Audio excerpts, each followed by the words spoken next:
J'aimerais juste faire un petit point rapide sur le prologue.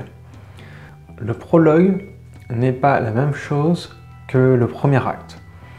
Je m'explique. Dans beaucoup de textes, on a des prologues. Les prologues, ce sont des éléments du récit qui sont déliés du récit principal, qui souvent se déroulent avant, pas nécessairement, mais en tout cas qui sont placés, je veux dire, dans le sens de lecture, au tout début, avant le chapitre 1, et qui ont pour fonction de présenter au lecteur des informations supplémentaires qui vont lui être utiles pour la compréhension du récit.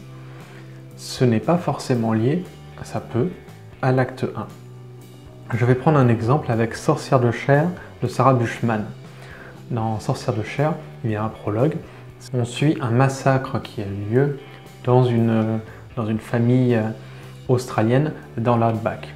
Donc voilà, on a cette vision à travers la focale d'un personnage qui est narratrice à ce moment-là et qu'on ne revoit plus après en tant que narratrice dans le récit.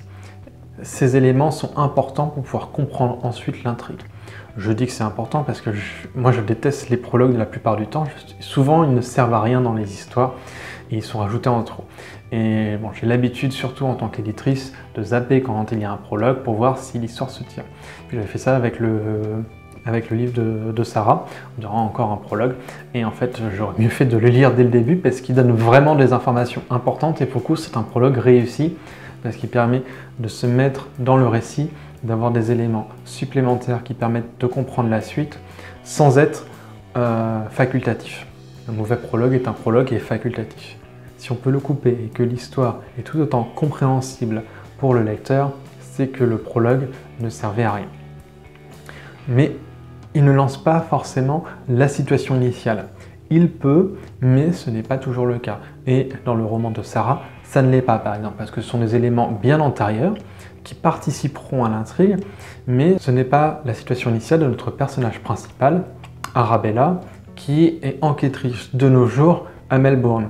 Oui, ça donnera des réponses plus tard et ce sera nécessaire d'avoir ce prologue, mais ce n'est pas la situation de notre protagoniste. Notre protagoniste, c'est une jeune femme, c'est présenté d'ailleurs très brièvement parce que l'élément perturbateur arrive tout de suite.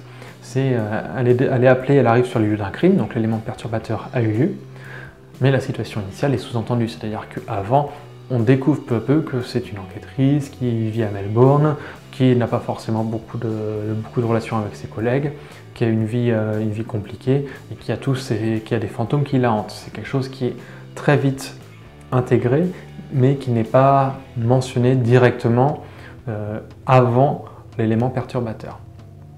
Donc voilà, cette notion de prologue et d'acte 1 ne sont pas à mélanger et souvent le prologue est même en dehors de l'acte 1.